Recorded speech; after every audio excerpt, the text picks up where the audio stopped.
उधर कानपुर से हम खबर आपको बता दें कि भारी मात्रा में पकड़ी गई है नकली शराब और नकली शराब के साथ ही 3 लोग गिरफ्तार। पान की दुकान में तैयार हो रही थी नकली शराब और कई नामचीन ब्रांड की अंग्रेजी शराब की बोतलें बरामद की गई हैं। आबकारी अधिकारी ने गुजैती थाने में दर्ज करवाया है केस। तो हम खबर आपको बता दें कि कानपुर से बड़ी खबर है और इस बाबत जानकारी ये है कि पान की दुकान में नकली शराब को तैयार किया जा रहा था। पुलिस को जैसी ही जानकारी मिली, पुलिस ने एक्शन लिया और इस एक्शन के तहत का नतीजा ये आपकी टेलीविजन स्क्रीन पर है। कई नामचीन ब्रांड की शराब की बोतलें यहाँ से बरामद हुई हैं। और बता दें कि गुजैनी थाने में फिलहाल इस पूरे मामले को लेकर केस दर्ज करवाया है और नकली शराब भारी मात्रा में कानपुर में पकड़ी गई है। आपको बता दें कि कानपुर में ही नकली शराब के चलते, जहरीली शराब के चलते एक कांड भी सामने आए थे जिसमें कई लोगों की जान गई थी शराब पीने की वजह से। और ऐसे में जिस तरीके से नकली शराब को लेकर एक पूरा माफिया काम कर रहा है, उस बाबत अब आबकारी विभाग भी लगातार कोशिशों में जुटा हुआ है कि उस तरीके की घटनाएं दोबारा ना हों। और यही कारण है कि कानपुर में जैसी ही जानकारी मिलती है आबकारी विभाग को या फिर पुलिस प्रशासन को नकली शराब को लेकर, तो तुरंत वहां पर एक्शन मारा जाता है और उसके साथ ही एक्शन के तहत कार्रवाई भी देखने को मिलती है। नकली शराब के साथ 3 लोग गिरफ्तार हुए हैं और पान की दुकान में तैयार हो रही थी नकली शराब। गुजैनी थाने में फिलहाल मामला दर्ज करवा दिया गया है।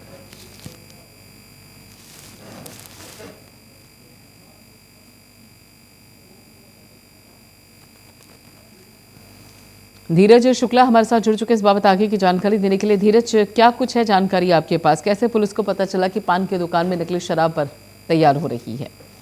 बिल्कुल प्रियंका, जैसा कि देखा जा रहा है कि लगातार पहले से नकली शराब बेची जा रही थी। कई बार सूचना भी आ चुकी थी। पुलिस के जो सूत्र हैं उनसे ये जानकारी लगातार मिल रही थी कि परचून की दुकानों और पान की दुकानों में नकली शराब बेची जाती है, जिसको लेकर के पुलिस काफी सक्रिय थी। आबकारी टीम भी सक्रिय हो गई और छापा मारने के बाद भारी मात्रा में नकली शराब और 3 लोगों को भी गिरफ्तार किया गया। प्रियंका, बिल्कुल, और यहाँ पर अगर देखा जाए तो नकली शराब के साथ 3 लोग भी गिरफ्तार हुए हैं। फिलहाल पूछताछ में क्या कुछ पता चला है धीरज की नकली शराब बनाने का जो पूरा ये मामला है वो यही 3 लोगों तक सीमित है या फिर और भी साथी हैं?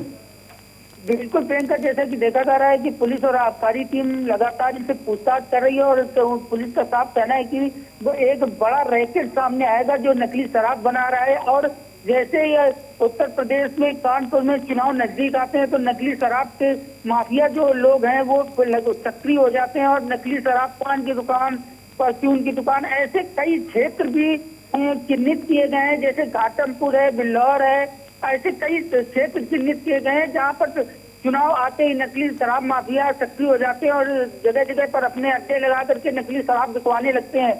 प्रियंका, बिल्कुल, और जिस तरीके से ये मामले सामने आते हो उस बाबत कानपुर में अगर देखा जाए धीरज, तो कई बार देखने को मिलता है कि नकली शराब पीने की वजह से आप अगर देखेंगे 2018 का रिकॉर्ड देख लीजिए, 2019 का रिकॉर्ड देख लीजिए, 2020 का रिकॉर्ड देख लीजिए, 2021 का रिकॉर्ड देख लीजिए, तो लगातार यहाँ पर जहरीली शराब या फिर ये जो नकली शराब होती है उसको पीने की वजह से कई लोगों के मौत के आंकड़े देखने को मिले हैं।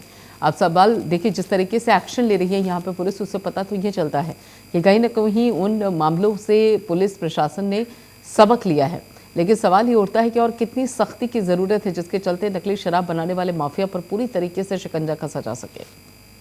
बिल्कुल, जैसा कि प्रियंका देखा जा रहा है विगत 4-5 वर्षों में कई ऐसी मौतें भी हो चुकी हैं जो केवल नकली शराब पीने की वजह से हुई है। फिर भी ये नकली शराब अपने कानपुर में लगातार बेची जा रही है, तो कहीं ना कहीं शराब माफिया पुलिस के ऊपर हावी हो चुके हैं और कहीं ना कहीं उनका इतना बड़ा रैकेट तैयार हो चुका है यहाँ पर कि पान की दुकान, परचून की दुकानों पर, छोटे छोटे चाय की दुकानों पर भी नकली शराब बेची जा रही है। तो कहीं ना कहीं एक बड़ा रैकेट शराब माफियाओं ने यहाँ कानपुर जिले के अंदर तैयार कर रखा है। प्रियंका, बिल्कुल, तो एक बड़ा रैकेट है और सवाल ये उठता है कि उस रैकेट को पूरी तरीके से कैसे पकड़ पाएगी पुलिस? क्या उसके लिए भी कोई तैयारी है, कोई रणनीति है? क्योंकि ये देखिए पान की दुकान है और पान की दुकान के अंदर नकली शराब तैयार की जा रही है और कानपुर में फिर ऐसी न जाने कितनी ही जगह होंगी जहाँ पर बोर्ड पर कुछ और लिखा होगा दुकान की, लेकिन अंदर खाने काम कुछ और हो रहा होगा।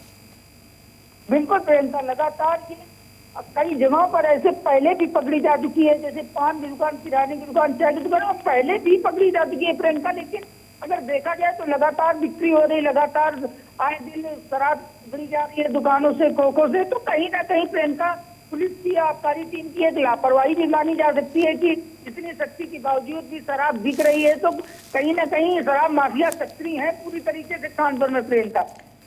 बिल्कुल, और ऐसे में अगर देखा जाए तो जिस तरीके से कार्रवाई हो रही हो उसमें और भी ज़्यादा सक्रियता और तेज़ी लाने की ज़रूरत है, ताकि कानपुर में जो अवैध तरीके से शराब निर्माण करते हैं, नकली शराब बनाते हैं, उस माफिया पर पूरी तरीके से नकेल कसी जा सके। क्योंकि कानपुर ऐसी न जाने कितनी ही घटनाओं का साक्षी है जिसमें जहरीली शराब पीने की वजह से कई लोग अपनी जान गंवा चुके हैं। शुक्रिया धीरज, सारी अपडेट के लिए।